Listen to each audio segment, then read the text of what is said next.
Hi, Gibaud, Gibaud.com, and today we're going to speak about photography myth.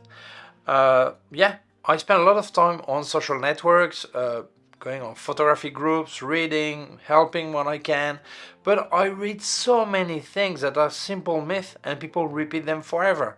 So I want to check this today and tell you all about it. So let's start. There are so many myths and legends that are on Facebook and social networks and books, all this, that I'm going to limit myself to 10 of them, otherwise it would be far too long. The first one is about brands. When I hear people telling Nikon is for photography, Canon is for video, and Sony is for both. That's nonsense today, at least. Maybe a few years ago, one was better than the other for video, but photography, they all have made photos for years, okay?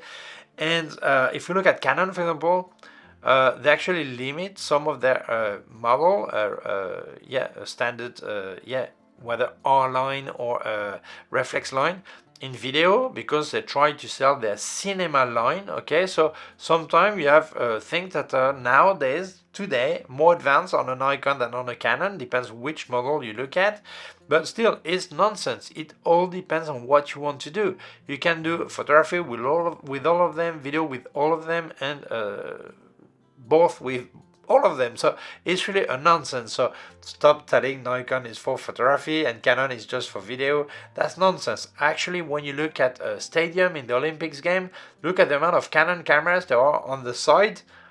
Why are they there making photos? If it's better to have a Nikon or a Sony, that's nonsense. So please stop believing in this. That's nonsense. Myth number 2. The Leica colors, the Fujifilm colors, the Hasselblad colors, etc. Very often we hear this sentence for these three brands. Well, that doesn't make sense. That makes sense if you do JPEG photography, but if you work in RAW, the colors are the one you do when you develop the RAW. Otherwise you're working as if it was JPEG. That doesn't make much sense. So yes, I agree, when you work JPEG with a film simulation or color profile, they are applied only to the JPEG. So in this situation, but otherwise, and if you take into account that many cameras have the same sensors, different brands, same Sony sensors, many of them, that doesn't make too much sense. Leica doesn't have Sony sensors, that I know, okay? But still, depends on which camera, okay? But if you look at M cameras, for example. But so that doesn't make much sense. If you work in RAW file and you use the color that generates the camera, actually you're not developing the raw file. You're actually just tuning the highlights and the shadows, and that's really little. Maybe you could work in JPEG directly. So for me, a color is exact or inexact. Does it look like reality or not? So unless you work in JPEG or you don't actually develop fully your raw files, this sentence that says the Leica colors or Hasselblad colors or whatever doesn't make much sense to me, at least. Okay. Myth number 3. For real photographers, one day they have to tell you what is a real photographer. They don't use anything but manual mode. They always shoot manual. This is not true. Many people use manual mode because they're in a stable situation and they don't want to measure light for every picture that could get something wrong, and sometimes it's overexposed, underexposed. So if you're in a stable situation, yes, you work in manual mode, it's more logical, but otherwise it's no problem to work in automatic or semi-automatic. It's more usual to work in semi-automatic, like aperture priority or speed priority, than automatic, full automatic, or some people use program mode, okay? But if we look at photographers like Sebastián Salgado, the Brazilian photographer, actually in an interview in Chasseur d'Images, the French magazine, he said he was using aperture priority because he feels that he needs to decide on the depth of field, and then the camera is expensive enough to calculate by itself the shutter speed, okay? I agree with that. And anyway, when you look at a picture, it's impossible to know if it was made in manual mode, aperture priority, speed priority, or automatic or program mode. It's impossible to know that. So Doesn't make sense. Don't believe this. Yes, many use manual mode, but you're not less of a photographer if you're not using manual mode. No problem with that, okay? I'll tell you that, and I use manual mode most of the time, except on my Fujifilm X106, that I use film simulation in JPEG and aperture priority because I don't want to bother. This is my fun camera to walk around, okay? But otherwise, I use manual mode and raw files. But that's what it is. No, you're not a better photographer for using manual mode. You're just a photographer that uses manual mode. That's it. Myth number 4. Real photographers, them again, use raw file. They don't shoot in JPEG. That's nonsense. Photographers who want to fine-tune their picture and heavily edit or need to edit their file probably, yes, will use raw file, but there are millions of pictures made by professionals that are JPEG. And why? First, because it doesn't mean it's impossible, and second, because you don't need to edit. Or if we look at agencies like Reuters, which is one of the largest or the largest press agency in the world, well, they oblige their photographer to work in JPEG. 2 reasons. First, well, you need to be a good photographer to expose properly, knowing that you cannot edit after. You're not going to retouch a picture. And second, because they need speed urgently. You make the picture straight away, the Wi-Fi connects to the smartphone, and the smartphone sends the picture straight to Reuters, so they can already sell it, distribute it, publish it, all this. If your football team score a goal, you don't want the picture at the end of the game. You want the picture straight away to publish on the internet. So the picture is made, straight is out, and is being used straight away. So they work in JPEG. So no, you are not a better photographer if you use raw file. You're just a different photographer with different techniques. So stop believing that JPEG is just for amateur and raw file is for professional. That's nonsense. Myth number 5. Well, honestly, this one is one of my favorite ones. A good picture must tell a story. This is stupid. This is completely out of context. The person who said that was a war reporter, and he explained that a good picture should transmit the fear, the danger, the stress, all this, and he's right. But now they use that for everything. First of all, most of pictures, when people say it tells a story, the story it tells has nothing to do with what the photographer was thinking of or wanting to tell. It makes you think and you create your own story, okay? But it doesn't have to match the intention of the photographer. And third, most pictures made nowadays are commercial pictures, stock pictures, illustration of documentary pictures, and they don't tell anything. They're just there to show a product. If you have a screw on a hardware shop catalog, it's a small screw. What story is it telling? No, it's a screw picture, a reference, the size, the price, and that's it. If you look at a catalog of this bottle, what story does it tell? It tells it's black, it tells it's in color, it's description, all this. There's nothing to tell. It doesn't tell you, wow, the day you will be walking around and you will be thirsty, you will think of me as a great bottle. Stop this, that's nonsense. Okay, so people who use this sentence, they use it completely out of context.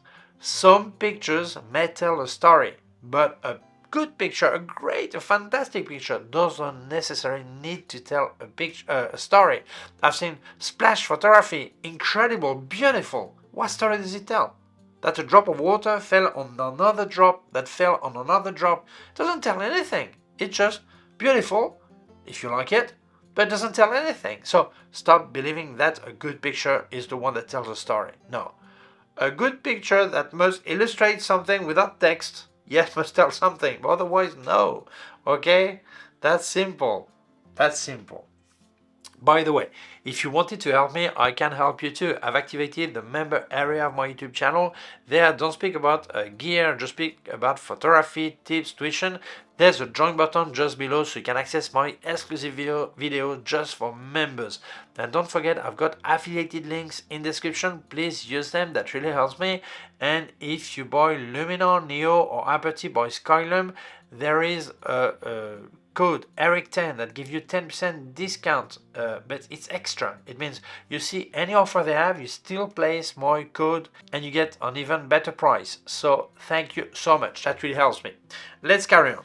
Myth number 6. In film photography, they did not retouch pictures. That's not true. That's not true. It's been, photographers have been retouching pictures for ages. Pictures that are 100-year old, not only they can dodge and burn all this, but also cut, do montage, collage, all this, and make a picture of the collage, and you feel it's new. It's one picture, but it's actually made of several pictures. It's been made for years before digital photography. Actually, if you look at Ansel Adams' negative pictures, well, they have nothing to do with the end work. It really worked with each areas, retouch everything. So people who are telling this, there are two possibilities. Or they have never made film photography, or they did the same as my grandmother was doing. She would get the roll of film, bring it to the shop, and a week after pick up the the paper photos and have a look at it. And in that case, yes, there was no specific retouching aside of fine-tuning the machine that would make the print. Well, it's actually printed, but actually the paper version. Okay, but otherwise, of course, digital photography is being retouched when you want to get a really high level and of fine-tuning the picture. It doesn't mean a picture without retouching is no good, huh?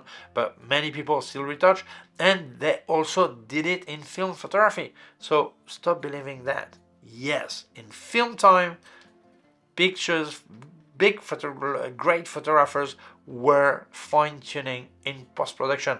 And actually, terms like dodge and burn you will find in Photoshop are terms we were using in analog laboratory. So yes, obviously, film photography was also retouched as we can do nowadays. Maybe different things, where there are things we can do more right now, but still, it was being retouched at that time.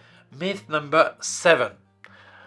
Wow, this one I've been telling it for years, and at the beginning I was getting insulted. Incredible. And nowadays more and more people tell the same thing. I don't say I was the first to tell it, many already said it, but the larger the sensor doesn't make a better camera.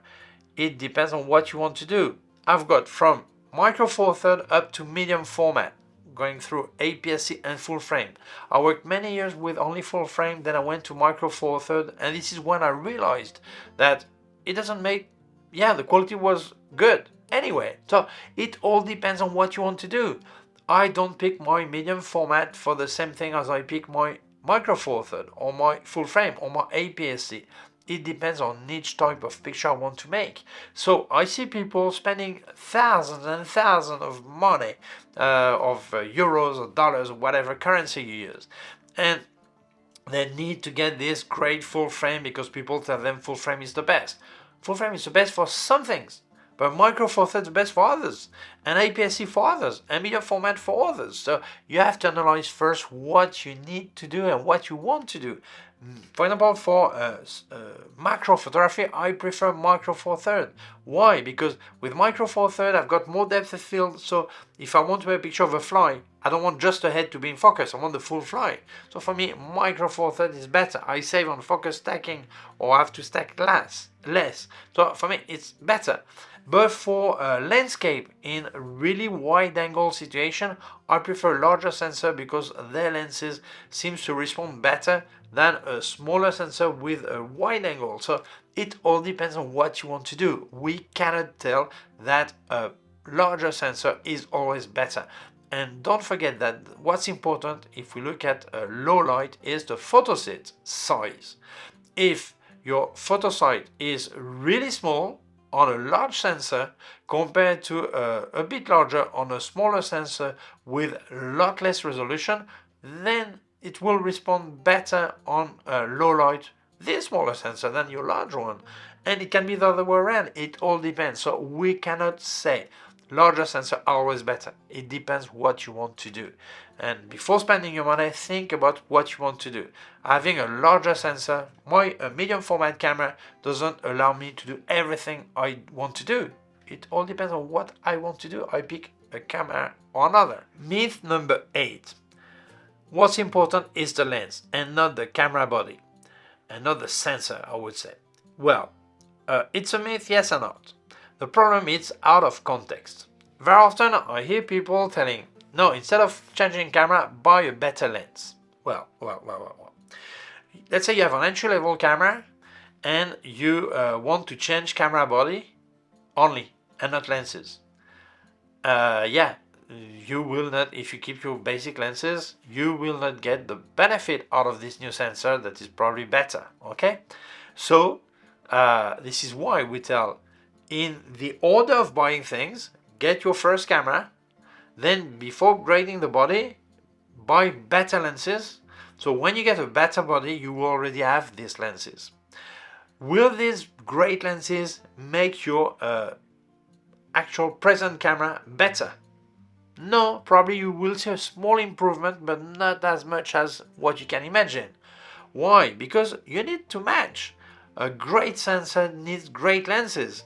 A low-level sensor doesn't need a so high definition of lenses. Yes, there's definition for lenses also. So it means that if it matches, you will not see a big benefit. If you put a great lens on a entry-level camera and entry-level sensor, probably you will not see all the possibility of this lens. Okay, so maybe you're throwing your money in the bin. So it's out of context. The sentence is thought for people who want in time to get new gear, and the order is change lenses first, so you will be ready for the new body. That's all what it says. It doesn't mean a lens is more important than a body. It goes together, okay? Myth number 9.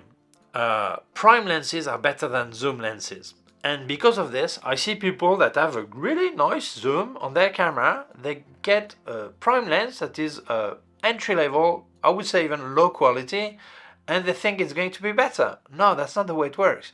A prime lens is not better just per se. It's just it's better because it's a better lens, not because it's prime lens. So it's important that it all depends on the quality of the prime lens you compare to. I remember Canon reflex cameras, they have a great lens. It was the 135mm f2, a stunning lens. It was considered as the best lens for Canon, okay?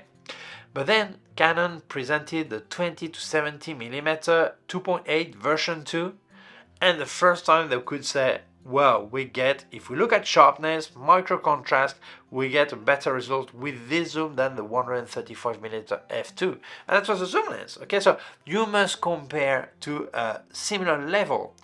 It's true that a zoom lens is really hard to get the top quality on the full length from the widest angle to the narrowest angle. It's really hard, okay?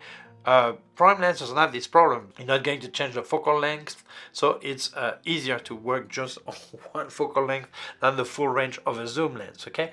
But we cannot state that it's always this way. If you have a really good quality zoom and compared to an entry-level prime lens, probably this entry or low-quality prime lens will be a lot worse than your zoom lens, okay? So don't believe that it's always this way. It all depends. We need to check each lens we speak about, okay? So a prime lens is not always better than a zoom lens. Last one, myth number 10, my favorite one of all favorite. This camera is obsolete. This is nonsense. This is nonsense. Yes, there are new cameras that bring us new technology that make us safer, or it is easier for us to make pictures, okay? But what we should take into account is the photo we're making. If I was making portraits 10 years ago with my camera, this camera can still make the same portrait 10 years later. So is it obsolete? No, no. Maybe it will be easier with a new camera that will detect the eye, the left, the right, as I want, okay? Or do I don't know what. Maybe it will be easier for me, okay? But it doesn't mean my old camera is obsolete. Just there is a new one that's easier to use, but not necessarily I will get better results, but it will feel easier for me or better for me, okay? Safer. What happens is when you change type of photography. Today I make portrait and with my camera that is 10 years old or 15 years old, and tomorrow I want to start to do action photography. Well, maybe 10 years ago that camera could not do the action photography of 10 years ago. Maybe if I picked the camera I would have used 10 years ago for action photography, it would still be fine. Okay, so yes, probably I'll have to change cameras to adapt myself to the new things I want to do. I want to do underwater photography, but maybe the camera I have is not good for that. I need a different camera, a different case, or whatever, okay? So, but doesn't mean your camera is obsolete. It's just the type of picture you do now cannot be done or is hard to do with the camera you already have. But it doesn't make your camera obsolete. And I see many people ruining themselves changing cameras every year. Don't forget, the camera you buy today is the obsolete camera of tomorrow. And the one you buy tomorrow is the obsolete camera of the day after tomorrow. So it means you will never stop buying gear. So stop that. You buy gear because you feel like buying it, because you can afford it and you fancy having it and you buy it and that's fun and that's it, and this is completely acceptable. But don't tell me your camera is obsolete, because I see your pictures and you want to make exactly the same pictures with a different camera, a more modern camera, and you will get the same result.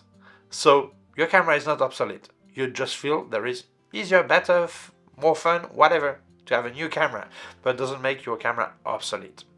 Well, that's it. These were my 10 myths about photography. I read them a lot on Facebook and other places, social networks. I would ask you one favor. Don't repeat them. First, if someone tells about a myth, don't tell Eric said it was wrong, because it happened in the past and then I got flamed on social networks. So don't tell, assume your responsibility and you speak for yourself, okay? But still, I think it's important not to repeat them all the time, because I see many people, especially when they're beginners, maybe they feel insecure, or they feel they're not confident, and they feel that telling that kind of thing make them more important, more as they have more knowledge about photography, and they keep repeating this without checking if it's true. And this is why so many people tell things like, Nikon is for photography and Canon is for video, and things like this, okay? That's nonsense. So when you read this, at least don't repeat it, and try to check for yourself, but don't keep repeating this, because that makes that all social networks are worse and worse and worse with that kind of stories that are nonsense. Well, that's it. There are maybe 100 more myths, okay? Thank you so much for watching the video. If you feel it may interest other people, please share it on social networks. If you have not done it yet, please subscribe to our YouTube channel, the small button down here, and also a small bell. If you click on the bell, you will get notified when I upload a new video. My website, Gibaud.com. If you have any question, can leave a comment below. Also remind you I've activated the member area of my YouTube channel. There I don't speak about gear, just about photography, tips, tuition. There's a join button just below so you can access exclusive video just for members. Also leave your affiliated links in the description. Please use them, that really helps me. And don't forget, if you buy Luminar Neo or Aperty by Skylum, there's a 10% discount extra with my code Eric10 extra, because it's on top of any offers they have. You still place my code and it's even cheaper for you. Thank you so much. Also leave you my PayPal account in case you wanted to make a donation. Thank you very much. Please take care of yourself and see you soon. Bye.